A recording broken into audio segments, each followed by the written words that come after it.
Hey guys, I'm Alex, I'm Anthony Desiato. and this is Night of the Batman. You guys know me, but maybe you don't know this guy. I'll give him some time to introduce himself and kind of just go over the different podcasts he does. I know you got a lot. There are a few. Now, thank you so much for having me. And yes, I host my main show is Digging for Kryptonite, a Superman fan journey. I also am in the process of doing a George Reeves Adventures of Superman rewatch podcast. We're just about done with season one, a few episodes to go. That's called Another Exciting Episode in the Adventures of Superman. And for any Power Rangers fans out there, I have a show called Summoning the Zords, a Power Rangers fan journey. So a few different things to choose from depending on what people's interests might be. They're all available on all major podcast platforms. They're also available in video form on YouTube. And there are various social media handles, but the Digging for Kryptonite handle is the one that I suppose I would direct everyone to if they're interested. So we're on Facebook, Twitter, Instagram, and Twitter in particular is at Digging for KR Pod. So that should get everyone where they need to be. Cool.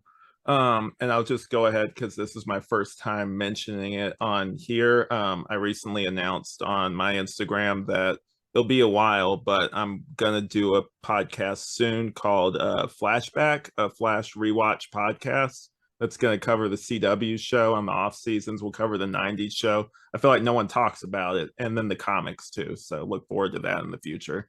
Oh, very cool. Oh, that's great. I will look forward to that. Yeah, awesome. But yeah, we're gonna go ahead and get into the issue. I actually, before we do that, I don't know what you're drinking today, but I do have my McDonald's mug, the Batman one. I got some wine in it, so I don't know if that's what it was made for, but that's what I'm using it for today.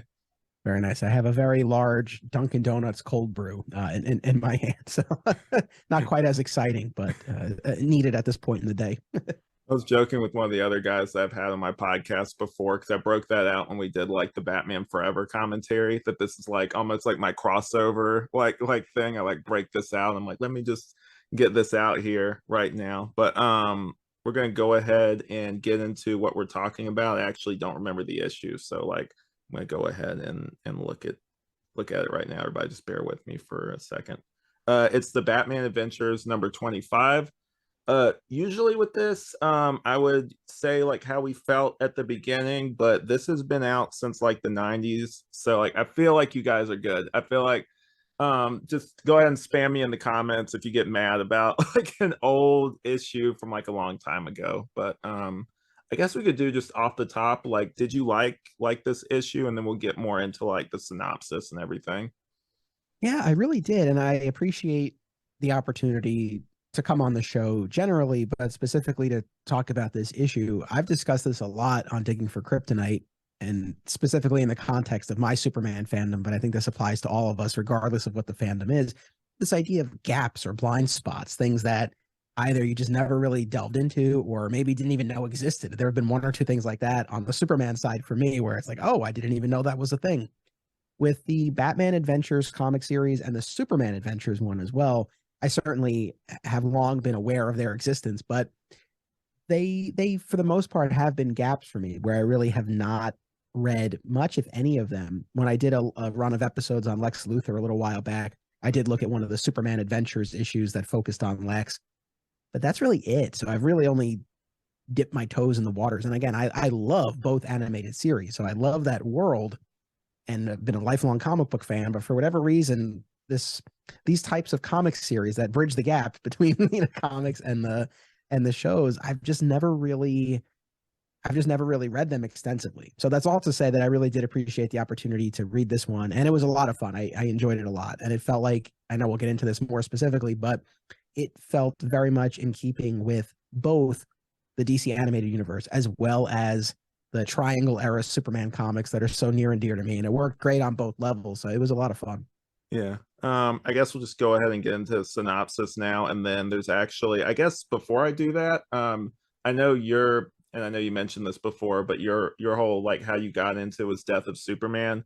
And just like off the top, something I immediately noticed on the cover was this is just straight out of the books 90s, like that era of Superman with like the ponytail.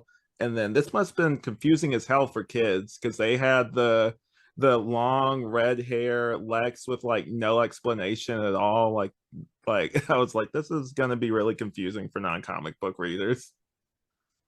Yes, it's funny. I do wonder how this was received at the time, if there had been any confusion on those fronts. I don't know, but it was, again, it was kind of trippy to see that sort of blend, like you said, with the long-haired Superman looking just like he did after he returned Yeah. from his death at the hands of Doomsday, and then yeah, that long red-haired Lex Luthor. For anyone not familiar, in the Triangle era Superman comics at the time, Lex had seemingly died, and then his son, his Australian heir, showed up and took his place in Metropolis. But what the audience fairly quickly came to learn was that it was actually Lex the First in a cloned body posing as his own son. Yeah. So that was the backstory there, and you know, in this one issue that we're reading, it's just Lex. I mean, we're not really given anything, you know, any kind of insight into exactly which incarnation or what's going on in his head or anything like that. But yeah, it was, that was the first Lex in the comics that I met, was Lex the Second. Oh So, man. and I've talked about this, but I didn't, when I started with the death of Superman, I didn't have any of that backstory that I just laid out. But I was just, you know, I just went along with it as a kid, and now I've put all the pieces together. But yeah, it was cool. It was cool to see that incarnation of Lex in the book. Nice. But yeah, it kind of opens. I guess we'll just go ahead and get into it. That this book has like, it's divided into like different acts. So like the first act is called Tick Tick Tick, and it's like called Super Friends. And it looks like they're like setting up a bomb. Like they got some of Lex's men like posing as like basically like the wait staff kind of thing at some big event at Bruce Wayne's place. And there's a guy named Turgidson that it's like General Turgidson. He plays like a pretty big role. I didn't read the previous issues. It seems like that Clark and him have already met, which I found kind of interesting. Um Yeah, for sure. You definitely get the sense that their relationship, yeah, including their knowledge of each other's secret identities, is well established here. So we're really just kind of in the, you know, in the midst of, I think, a firmly developed and established bond between the yeah. two of them. Yeah. And then like Lex is obviously there. They have like their little back and forth, and then they both kind of notice both, well, before that, Alfred, it seems like Alfred's giving one of the guys like the business basically. I know, I had that same thought too at the beginning. I was like, is that Alfred? Yeah, I was looking at it, it's like I don't know who else it could be. You got the little like, mustache and the, his whole look together, but he's kind of drawn differently, which is interesting. I don't know. But yeah, and then like it seems like he's doing some sort of test or something. Like Superman, they both leave at the same time, and then Superman finds the bomb, throws it into space, and it's almost like Lex is like testing maybe his response time or something, which I found kind of fun. And then it has the guys like getting away. I actually really like this, the sequential storytelling. I don't know how they would do this if they adapt it, but like you have Batman on one end like throwing them out of the car, and then you have Superman on the other end, just drops down and destroys the front. Like I kind of like that united front kind of thing. Like that was really cool. Yeah, for sure. I think, you know, and of course I know you mentioned the general, and you got this setup here that both Bruce and Lex, their companies, are bidding for this defense contract. Mm-hmm. And Bruce's whole angle is leaning into surveillance and information and technology. And Luther's whole thing is these unarmed, you know, remote controlled robotic warriors. And that's sort of the, you know, central conflict. And obviously we see where that goes. But I did just want to say I agree with you with the art and just the dynamic quality of that sequence. And what I appreciate, and I am keen now to read more of the Batman Adventures and the Superman Adventures comics, because what I'm seeing now, and just these couple of examples that I've gotten now, that just like the shows, just like the animated shows, I think they work great for both audiences, really for all ages, because Yeah. I could totally see a young person reading this, a kid, and being engrossed by it and on the edge of their seat, and it works, and there's nothing inappropriate and all that. But as an adult reading it as well, it still held my interest. So it really worked on a lot of levels, which was cool. Nice. And then we have like I guess before the next act happens, like they get them, and Oh, one thing also I kind of noticed, like this is definitely like a 90s looking Superman. Hold on 1 second. Let me just get a little sip of this. It's definitely like a 90s looking Superman. But like the interesting thing is, I don't know if you can even see that, but like he has a very Max Fleischer-esque like design to him, which I know was the original plans they had for the animated series, which I found kind of cool. Yeah, those original Bruce Timm designs that were modeled after the Fleischer shorts are really beautiful to look at. It's the Yeah. sort of thing where, and I've talked about this, is like, it's not that I necessarily wish they had gone in that direction, because I love Tim's style and I love what they did on the Superman show. But Hmm. there's a part of me that's like, man, it would have been so cool, because you look Yeah. at those designs and they're absolutely gorgeous. So yeah, it definitely has that kind of vibe too. Yeah. And then like they discover like they're bombing, like it's almost like an earthquake, like what was that? And then what before we get to this part, what do you like Maxi Zeus? Like, is that like a is that a character you like? Not particularly. Well, I thought he served his function well here, Mm, ultimately as a puppet, which he'll get to. But yeah. yeah, I don't have any deep attachment to the character, to be perfectly honest. And it's been a long time since I rewatched Batman the animated series. I've seen them all, but primarily watched them as a kid. I think I did a rewatch maybe when I was in high school. So Mm, it's been almost 20 years probably since the last time I really sat down and watched it. So even as I was reading this, it's not like I had a lot of vivid memories about Maxi Zeus come to mind. And yeah. yeah, no great attachment there. I wouldn't hold him up as one of the all-time rogues. Yeah, he I remember because I used to have like the VHS of the Maxi Zeus, like the episode that they had him on. I remember that one being strong. I know in the comics he's mostly just played as kind of like a joke. I think I remember a moment in Nightfall where like he escapes from the prison, and I'm pretty sure like he just like runs straight into a tree and knocks himself out and like takes himself out of the running basically. So, Gotcha. that's kind of what we're dealing with with Maxi Zeus. But he makes a threat.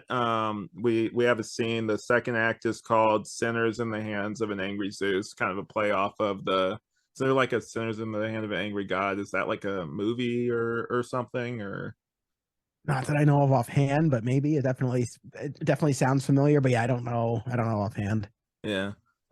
Basically him making a threat. And then I kind of like this. It was because it was in the 90s, but like that retro kind of technology of like the VHS, like they take out the VHS, I guess that Zeus sent him, and Turgeson's like, "Are we supposed to take that seriously?" And he's like, "Him, no. The threat, yes." It's Gordon talking. Said he's completely insane, but Maxi Zeus doesn't bluff, which I kind of like that. Like, I don't know, like that was kind of cool to see. Like, he's like, it's like, yeah, the guy's kind of an idiot, like he's delusional, but like he will enact whatever he does, like take that seriously. Like I kind of like that scene. Yeah. Yeah. And then there's some like cute moments like that you would expect between like Batman and Superman are on the outside kind of listening in. And he like Batman, of course, I gotta share this panel just because I really like it. He notices that he's like defying gravity and stuff, and it kind of makes him uncomfortable a little bit. So it's like little cute stuff like that is nice. And I think the next one it's like he goes down, tries to find the bomb kind of thing, but he can't go down far enough without like really messing with the earth and everything, which I kind of like that. Like that was like realism, or as realistic as you can have like Superman tunneling into the earth, but like that kind of realism was kind of nice. Yeah, no, it definitely tracked. And I think he makes reference to minerals and including lead being underground. So he's limited in terms of how much he can see. And then yeah, he can't burrow too deeply, or he can set off this earthquake. And I agree with you. It has a realistic quality, and also it shows why the two of these guys need to work together. There is this element of strategy and deduction and Mhm. investigation that's needed. It's not just a matter of Superman using his X-ray vision and digging a tunnel, that they really have to work together. I don't. It might be in that scene when Superman's hovering outside that you just referenced it, but it's somewhere in here where Superman is really deferential to Batman and even says, "This is your city. How do you want to handle this?" Yeah. So again, going back to what we were saying before, this is definitely again a very respectful, firmly established bond that the two of them have.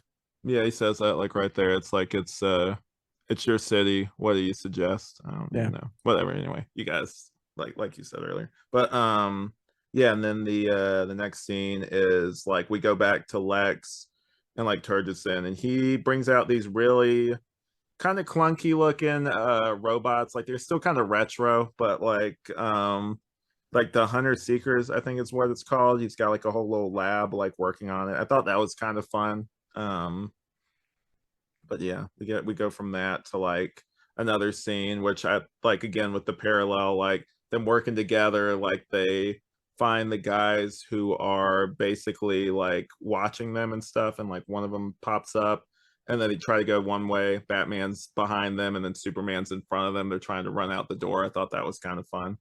Yeah. Yeah. And Act 3, the gods must be crazy. I know that's definitely, that has to be either like a movie or something. Like I think a lot of these titles, at least some of them, are like movie titles maybe. But yeah, like he thinks like Hephaestus, I don't know how is it, how do you say that, like Hephaestus? I'm not, yeah, I'm no expert. I just reading it in my head, but yeah, Hephaestus. Yeah, your Yeah. guess is as good as mine. I'm not sure. Yeah, and he's using this like this transmitter basically that that like controls, I guess controls like the bombs and everything. And Turgidson is like watching the whole thing with Lex, and at first he's like, "Hey, this isn't okay," and then like obviously being like a cardboard cutout of like of a military general, like a bad military general, is just like, oh, like you said, plasma or plasma beams, you say, kind of thing. Like he kind of, it's like, oh, we can use this sort of thing, which I thought was fun. We get this is actually one of my favorite panels with just the level of like action in it. I'm gonna try again to show this. I don't know if it'll really show, but yeah, like that. Like I really like how Batman looks right there. It's really dynamic looking and Mm-hmm. everything. I actually looked into the artist that did this, and I think unfortunately he passed away, but like I was looking at some of his other work, and it's very similar in style to that. I thought at first he was just doing like an approximation of the animated series, but it's kind of close. Like I'll show you some stuff, and then towards the tail end Yeah, no, I mean Mike Parabek. So I'm not. I can't say I've read a ton of stuff that he's done, but it's very recently I started looking into. I'm a big Justice Society fan, and I started with that revival at the end of the 90s, led by Jeff Johns and David Goyer and James Robinson. And I basically read from that point forward. But there was a relatively short lived Justice Society series. I think it only hit 10 issues in the early 90s. And Mike Parabek was the artist. And they're all on the DC app. And I was recently looking at them, and they're gorgeous. I really love his style. So that's on my list to read. So when I saw his name on the credits for this, I was like, oh, very cool. And again, the timing was neat that I had just been looking into the other book. nice. And there was I was actually looking him up on Twitter, and there was one that's like I don't know if you ever heard of this, Impact Comics. Sure. I don't Yeah, know. I can't say I know much, but yeah, the name. yeah, it's The Fly. Kind of like, I've never heard of The Gotcha. Fly before, but that's kind of like the look of it. Very, very retro, very like, kind of like that same kind of style, which is really cool. Yeah, we'll get back into this now. So like after that, it's great because they take it away, and he's like, that's okay, I don't need that. Basically Superman takes away his little power thing, and he's like, that's okay, I'll just concentrate, like I feel it working. And then it cuts away, and Superman's just like holding him up like a child basically, which was a lot of fun. um and then the next scene is, I actually really love this scene towards the tail end. Like Lex is like, everything's going great for him at the end. He's near an alley, and then Batman basically confronts him, says like, I know you're Hephaestus and everything. And like says, you almost got away with it until we found like this little like transmitter thing, and that you were basically exploiting Maxi Zeus. And he like, Lex makes like a vague threat, and then I think Mayor Hill, who I didn't really pick up on this until I got older, but Mayor Hill's kind of an idiot in the in the animated series. That's when I do my next rewatch. I'll try to be dialed into that and look for instances of that. But yeah, he like Mayor Hill walks up and then, you know, Lex, like it's one of my favorite things about Lex, and I'm sure you like this too. He can like flip like on a switch from like the, you know, the very corrupt, like, you know, behind the scenes guy to all of a sudden the super charming, everyone loves Lex kind of guy, which is a really cool quality of that villain. No, absolutely. And it's especially this evil businessman version of Lex that we got starting with the post-crisis era. It's the one I grew up with, but there's so much value to it because, as we always say, right, it challenges Superman in a different way. And yeah, you want a version of the character who can flip like that and who can be charming, Mm-hmm. right? Because I think that it just lends credibility to the fact that he's able to pull the wool over everyone's eyes and adds to Superman's frustration and the audience's frustration on Superman's behalf because we know what Lex is like, but others aren't seeing it. So yeah, it's a great quality, and you certainly see that in the story. Yeah. And then like there's the end where they basically are talking up on the roof and like Superman's like, why do you insist on talking to him alone? It's like our methods are different. Superman, I rely on deduction, evasion, and sometimes deceptions. You wouldn't have objected to what I did to Luther, but I doubt you'd have wanted to participate. All right, I'll have to take you for your word, which I really like that. Like that was really cool. Like you said earlier, they kind of have like this really good working relationship. Yeah, and know each other, right? Batman knows where the line is for Superman. Again, I thought that was a nice. It wasn't that, oh, Superman, you wouldn't want anything to do with this. It's like, I know you wouldn't object, right? But you wouldn't Mm-hmm. want to be part of it. And so he knows Superman that well. And Superman knows Batman well, right? That he knows Batman isn't going to go too far Yeah. or cross the line. But yes, they do have these differing methods. Yeah, that was a nice touch.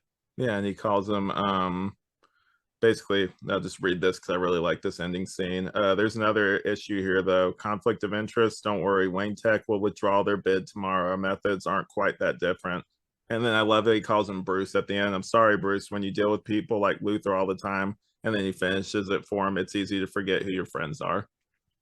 I felt like it was a nice ending, but I felt like that was unnecessary. I don't know like how much of a conflict that would have necessarily been for Bruce to continue to have his company pursue this contract. I mean, right? We get to, and as you're reading this story, I don't think this was a shock to anyone, especially as adults reading this. But the fact that Lex is behind everything to demonstrate the need and value for his drones to the government and win that contract, and so that was the motivation for him in all of this. And with him out of the running, had Bruce swooped in, I feel that would have been justified. I think that would have Yeah. been all right. But I can appreciate just this ultimate integrity that Bruce possesses, where he wouldn't take advantage of the situation, even though again, I think he would be well within his rights to do. Yeah. I mean, I really like that.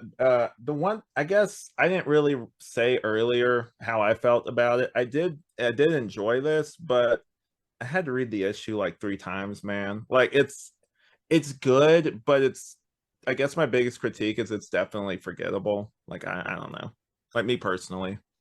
I don't know if you had that either or No, I mean not necessarily. It's one of those ones. Would this be in my rotation of Superman Batman stories that I go to all the time? No, but for the 5 minutes that it took to read it, I enjoyed it, and it was again. I think it really gives you a very nice presentation of the dynamic between Batman and Superman. Again, it's not.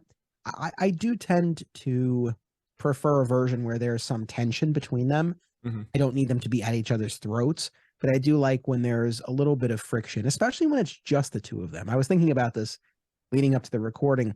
I feel like when we're in more of a Justice League scenario, I do kind of like when the two of them are aligned, Mhm. and because there is so much that they have in common. But when it's just the two of them, any story needs tension, and so when they're just totally getting along and they're fine, then it just becomes more about that external tension with the villain they're going up against, and that's fine, Yeah. and that'll get you there. But I do like when there's a little more meat on the bone in terms of the relationship and kind of how they might be approaching things from different angles. But not every story needs to do that. And again, I think this is a really nice just a nice encapsulation of a great working, respectful relationship between these two characters. So it was solid. It was definitely a solid issue. Yeah. I definitely liked the whole like Lex was really cool. I think they did that and also like really well. And also just mentioning earlier, like the whole charming Lex. I haven't watched a lot of it. I know that you on your Patreon had covered the new adventures of Superman. Is it Superman? And I get Superman Lois. Ever since that show came out, I get Superman Lois and Lois and Clark mixed up in my head. So I think it's Lois and Clark. Yeah, So Lois and Clark, The New Adventures of Superman, the show from the 90s. Yes, I did a run of Patreon episodes with my wife. We watched and talked about season one. Still trying to get her to commit to doing season two. But yeah, no, and Lex is primarily just in that first season. And mhm. yeah, I mean, it was great to rewatch. And yeah, for anyone who likes again that sort of charming version of the character, that show is a great example of that. Yeah, because I instantly thought of that. I know me and you were both big fans of Smallville, and I mean, from my memory, maybe in season one he was charming, but like he mostly just gave off the vibe like, and it's part of his character, but very not comfortable in his skin, very kind of like even when he was like charming with women, it was still like, I guess my one critique for Michael Rosenbaum in that is like that side of him, like the super charming side. I don't think they even leaned into that, so maybe that's not even on him, but like, you know, Yeah, that's fair. And I get what you're saying. yeah. But yeah, other than that, like that's probably my favorite. I know pretty soon, this is unrelated, but I thought I'd bring this up since it's on my mind. Lois and Clark thought got me thinking about Superman and Lois. I know eventually we're gonna get the live action debut of Lex Luthor in the Superman and Lois show, which is what do you think of the casting? Do you think that guy's a good fit? Yeah, Michael Cutlitz. I mean, I really enjoyed him on The Walking Dead. It's funny because I don't know that I've seen him in a ton else, but no, I am very excited to see his take on the character. They announced this a really long time ago, and so I'm watching this season, and as of this recording, there are only 3 episodes left, Yeah. and they just very recently released the description for the penultimate episode, and it references Lex. So I think we're just getting Lex for the last couple of episodes, Yeah. and but I'm excited for it. Based on the way they were rolling out the news, I definitely thought Lex was going to have a larger presence this season, but that's fine. But no, I'm very excited to see the take. I think it'll be. I was very skeptical of John Cryer, and he ultimately won me over in the Arrowverse for that version of the character, but it's Hmm. still not one of my all-time favorites. Yeah. Others, I feel like there's, and especially looking at the various Lexes we've gotten, I feel like there's a physicality that he can bring to the character that you don't often see, True. and an intensity certainly. So I'm really excited. I've been looking forward to it. Mhm.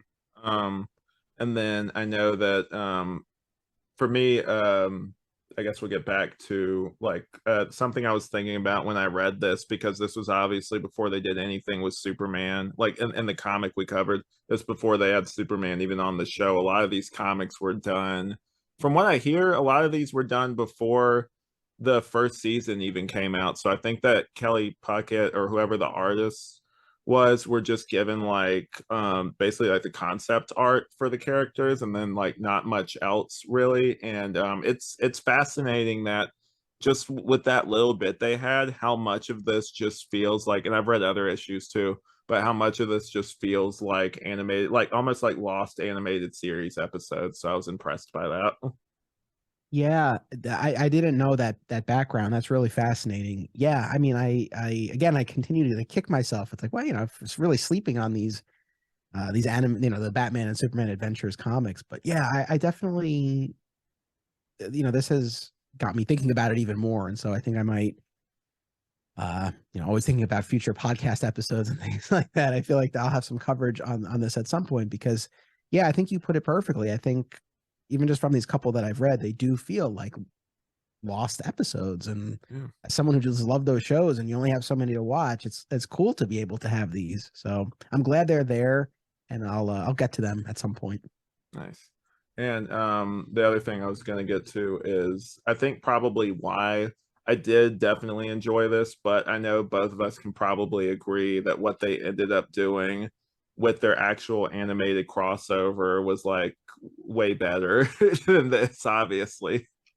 Yes. Yeah, that was I think that's one of the all-time best, I think, when it comes to the meeting between the two of them and just setting up their relationship. Yeah, that was fantastic.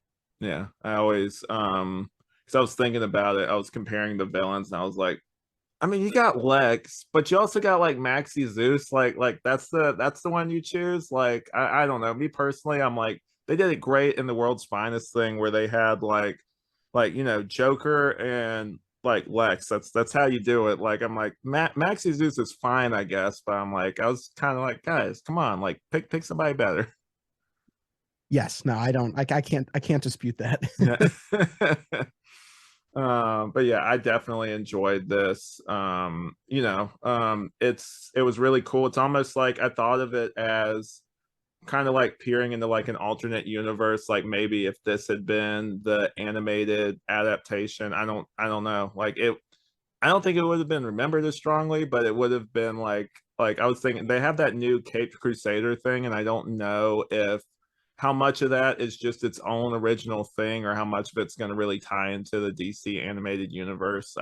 The details on it are super vague. Yeah, I am not positive. It seems like it's just going to be its own thing. But no, that's it. You bring up a good point because when I covered Superman the animated series on Digging for Kryptonite last year now, that's one of the things we talked about, and I was kind of going back and forth on because there's a part of me that would have loved to see that show incorporate more from the comics at the time, whether it was the death of Superman or reign of the Superman or the long haired Lex Luthor or any of those aspects that were at play in the comics at the time. Just because it would be cool. I have so much affinity for that era, and it'd be cool to see that represented. But then the flip of that is what Bruce Timm and Paul Dini and all those folks were able to do with that show, and the same thing for Batman, is create something so timeless. And you watch it now all these years later, and it still holds up, and it doesn't feel dated, and it's not tied to what the comics were doing at the time. So ultimately, I do genuinely think they went in the right direction. But that's why looking at this comic was cool, because it was sort of this what if the animated series had used Lex the Second and had the long haired Superman. So again, it was just kind of neat to see this, even if it was just this, this one off. Yeah, definitely. I know that you mentioned if they had adapted certain things. I know that what's your opinion, and I'm sure you already covered this and maybe I'm just forgetting, but what was your opinion on how they adapted Doomsday in the Justice League show? Oh yeah, during the whole Cadmus lab, Mm-hmm. the whole Cadmus arc. Yeah, it was. It's funny, we talked about this not too long ago, so I've rewatched those episodes fairly recently. I think it worked. I think it worked in the context of that storyline.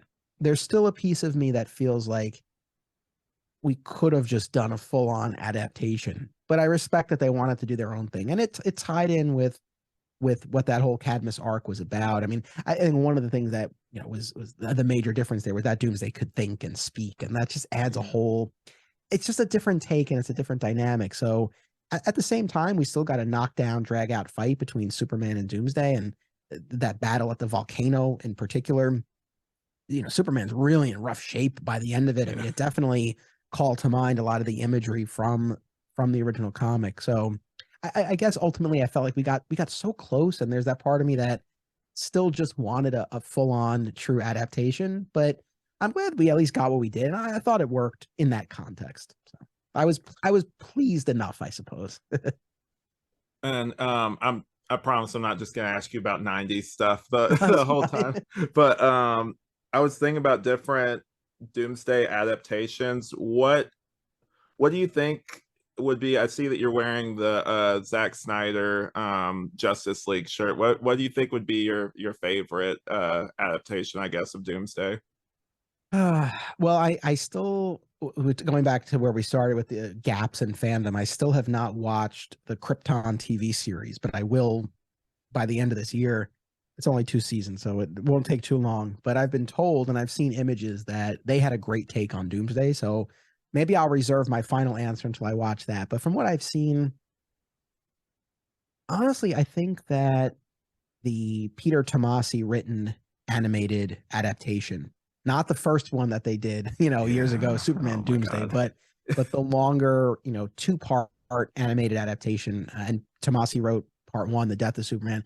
That I feel captured the beats and the spirit of the original comic, but had the advantage of being able to play with the big guns of the Justice League, as opposed to the B list that we got in the original story, which is always one of those things. As much as I love The Death of Superman, you read it and it's fire and ice and Booster Gold and Blue Beetle, and it's fine, but the impact of Doomsday, I feel, is far more effective when you see him taking down Martian Manhunter and Wonder Woman and Green Lantern and Flash.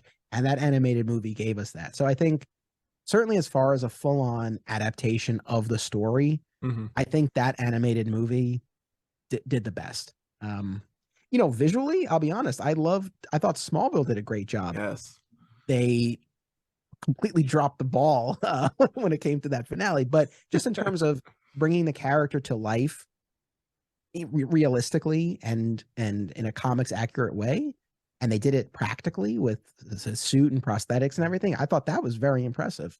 Yeah. I know that I know that you, just plugging another podcast I listen to, Always Hold On to Smallville. I know that you excised some demons on that episode where you guys covered it, and you've been carrying that around for a while. So I'm sure that was really therapeutic for you. It really was. And especially I always love chatting with Zach, the host of that show, and to be able to talk to someone about the show that I've loved and that I followed every week for 10 years, to be able to talk to someone who had that same experience and that same level of investment. And similarly, we both had been, I think, carrying the baggage of that finale. And yeah, it was therapeutic is a great word. It was fun. And I guess I feel better about that finale overall now after talking it all out. So no, that was a ton of fun. Yeah. Awesome. I know that also in the basically after, because I remember when I first and guys, I know this is a Batman podcast, but I don't really have anyone else to talk to about Smallville, so we're going to talk about this real quick. I know that in the coming years, like back when that show came out, Sam Witwer, I didn't even know who he was, but I know he's basically nerd royalty now with like the Darth Maul stuff, I know he was in that show. I saw a little bit of like Being Human, but I know like he's definitely like one of those people that people look to now. But I thought he did a great job with like the material he was given. Very like, I don't like certain things about it. I don't like that they did a character assassination on Chloe. Like that was my biggest thing. Like like a lot of characters didn't have their best look, and maybe they were just trying to do a darker thing in that season. But like I really didn't like how they basically wrote Chloe and made her look like this an awful person that was just being self-serving for the most part. No arguments here, but no, I agree with you. I do genuinely think Sam Witwer did the best with the material that he had to work with. So I think he remains a highlight of that season, even if the execution story wise left a lot to be desired. Yeah, and I know that dude, that the finales, they didn't always nail them. I know that season 9 had a great one. Season 10, I remember watching it and I did like a lot about it, but I was like, with the suit at the end, I'm like, oh, they'll still show it. There's still time. And I was like, looking at the clock, I'm like, oh, come on, guys, come on. There's still time. Yeah, we'll still see it. I know they're doing it from a distance. They're gonna have a big reveal. There's still time. And at the end, he just rips his shirt open, and I was just like, I guess I have to be okay with this. Like, it's one of those things. I had the same reaction. I always talk about it. It's the weirdest. It was just the weirdest feeling.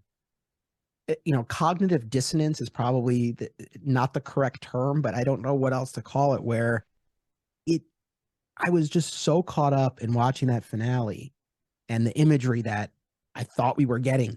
It took me a minute to realize, oh no, this is all just these faraway CGI shots and then close-ups from the neck up.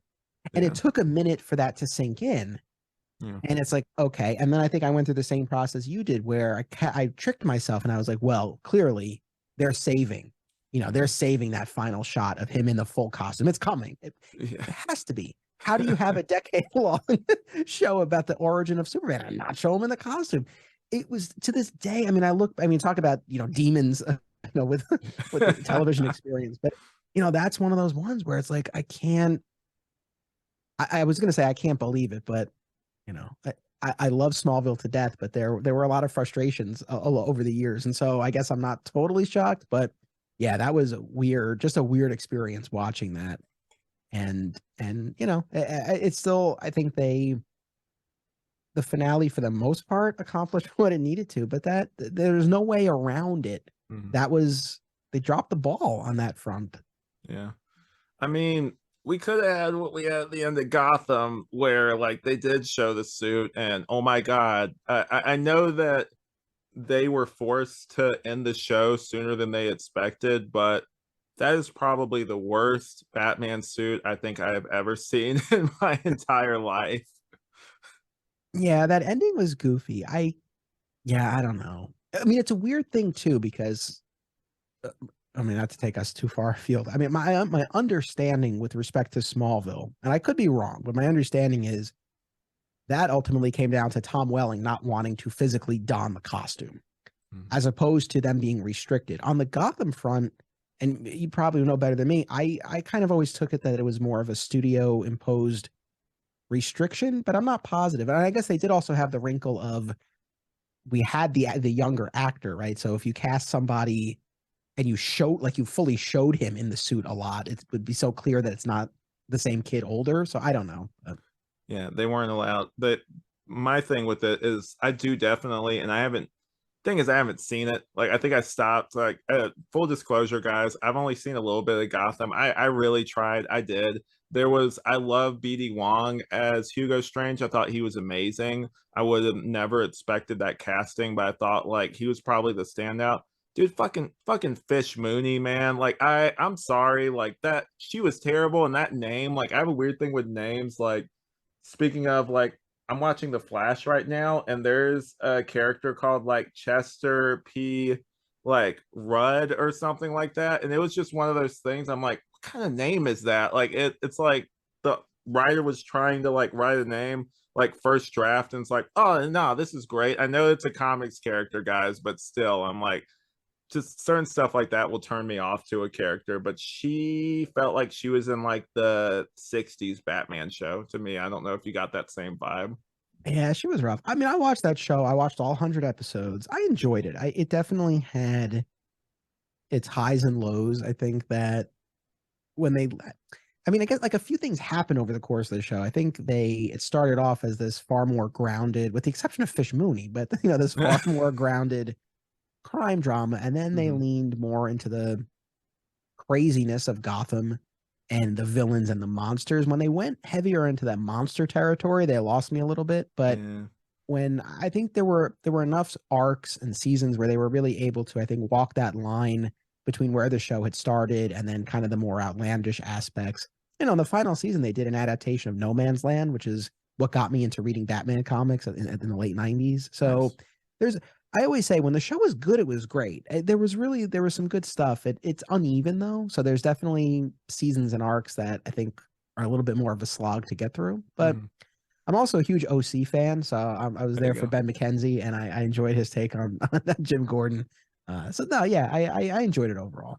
Yeah, going back to the finale, from what little I've seen, like the Joker, and it's weird, they did like soap opera stuff with like the twin brother thing, but like the Joker at the finale was really cool. I know that they couldn't call him the Joker for some reason, speaking of restrictions, but I thought like what he did, like the chemical burns and stuff, like that was a unique take on it, and that's I guess the most realistic. Like he would look kind of like deformed and stuff coming out of like if he's been dropped into like a bunch of chemicals. So that was cool. I think that he was probably one of the best things about that show, other than the Penguin. I like the Riddler though too. Like I thought the Riddler was like a cool like traditional take on that character for the most part. Yeah, honestly, Riddler, Penguin, I mean, for the most part, I think they really did do a great job with the villains. And yeah, with Joe Cameron Monaghan, who played the twins and gave us a couple of different, well, I mean, at least two, probably arguably three versions of the quasi Joker, even though, like you said, they couldn't call him that, which I always think is ridiculous. We know who the character is. But yeah, no, there was some really good, there's some good stuff in Gotham for sure. I know we've been kind of scatterbrained guys, but like I rarely have time to talk to, like, I have other people on, but it's usually not like experts on it where I can kind of just be like, hey, what about this and this? So usually at the end of these things, we rate them like out of like 5, basically. I guess me personally, I would probably give the comic review today like probably like a 3 out of 5. Like I feel like that's kind of fair. Like it was good, it was enjoyable, but I've seen a better version of it, so like, I kind of rated it based off that. But what do you think? Yeah, I would give it a 3 as well. Again, it depends how we're grading it. If it's against other issues in that series, and I really can't say because I haven't read it, but just as far as just big picture, just the story, Yeah. in and of itself compared to everything else that we've gotten, yeah, I think 3 is fair. It was a solid story, not something that again I would revisit all the time, but accomplished what it needed to and is enjoyable, and I would certainly recommend it to people. Um Also, you said you haven't read the we were just rating it based off that story and the effective crossover, but the have you read like the Mad Love comic? The That I've read. I think it's Okay, been a good. long time, but that I have read. Yeah. Awesome. And you also mentioned this is just for me guys because I like this guy's content, but you also mentioned the Superman Doomsday. Are you ever gonna cover that movie on Digging for Kryptonite or We did. What's funny because I did when I did one of my Triangle Era events and we covered the Death of Superman comic. I did a Patreon bonus episode on. I guess the primary focus was that newer 2-part animated adaptation, but we did also talk about Superman Doomsday. I don't know that I have more coverage in me on that, to be honest. Maybe, you never know. I mean, we just passed episode 100. When we get to 200, I'll be busting that out again. It's just that I don't know that I have much more to say that I haven't already said and that hasn't already been said. I think everybody agrees and recognizes that trying to cram that story, because they did the death and the return in yeah. 75 minutes and they excised all of the reign or most of the reign of the Superman, most of the funeral, most of the aspects of the story that I think is really where the action is. So, but again, I think we all kind of recognize that. So, I don't need to belabor that point. So yeah, I don't know that I have much more to say on that. Do you are you a Kevin Smith fan? I am. If you had asked me that late high school, early college, yes, 1,000%. I've seen him do live Q&As. I've been to his comic shop. So yes, I have historically been a big Kevin Smith fan. I would say I've cooled on him over the years, but no, ultimately, yeah, I still consider myself a fan. Nice, because I know he did. I read the script that he did. Like the Superman Lives, the one that he has that famous evening with Kevin Smith. But the buildup I was gonna say is there's a moment in that where he mentions like the giant spider, and there's a moment in the Superman Doomsday movie where we see like Toyman has like this giant spider, and we see a very Kevin Smith looking guy saying like, oh, giant spider, like lame, that kind of thing. So I thought that was Yeah, really cool.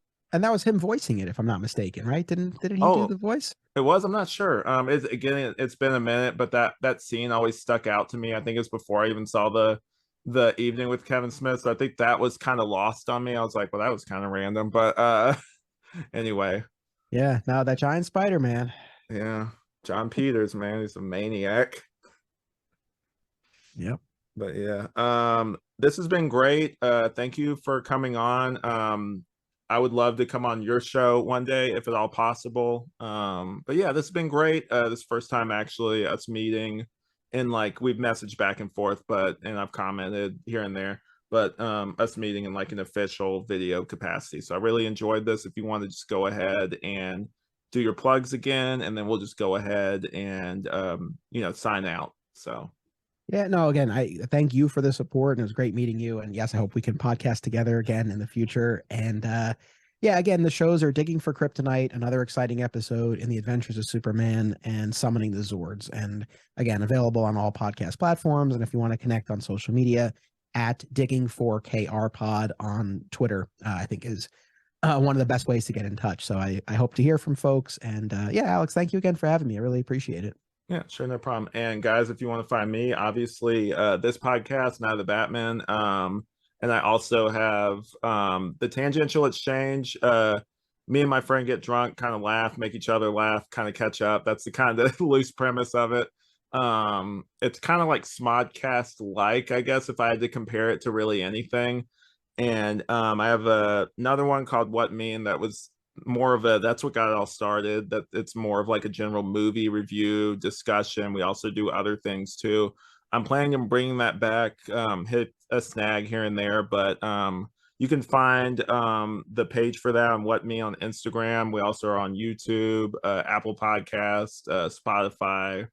And for Tangential Exchange, it's mostly YouTube. We do have a Spotify, but for YouTube for the most recent episodes. And then for this one, it's mostly on Spotify. It's on Stitcher. I'm looking to put it on other platforms. And then stay tuned for Flashback, the Flash Rewatch podcast. I'm actually in a few months going to GalaxyCon. I'm hoping to meet Grant Gustin. I actually have a whole Arrow cosplay I'm going to wear. Stephen Amell is going to be there too. Get some pictures with him. Maybe, hopefully, Grant Gustin. I've heard he's really gracious. Maybe I'll get a bump from him, like, saying this Grant Gustin, flashback, that whole thing. But yeah, so that's only an Instagram page for right now, but stay tuned in the coming months. I hope to maybe possibly by July, maybe August, have the first episode out there. I already have the first episode booked already. So yeah, look forward to that. Thank you guys for listening. Definitely check out his content and my content as well. And this has been Nye the Batman. I'm Alex. No, I'm sorry. Oh yeah, no, you're good. I thought I was out. And I'm Anthony. Thank you so much. Oh yeah, and we will see you guys next time.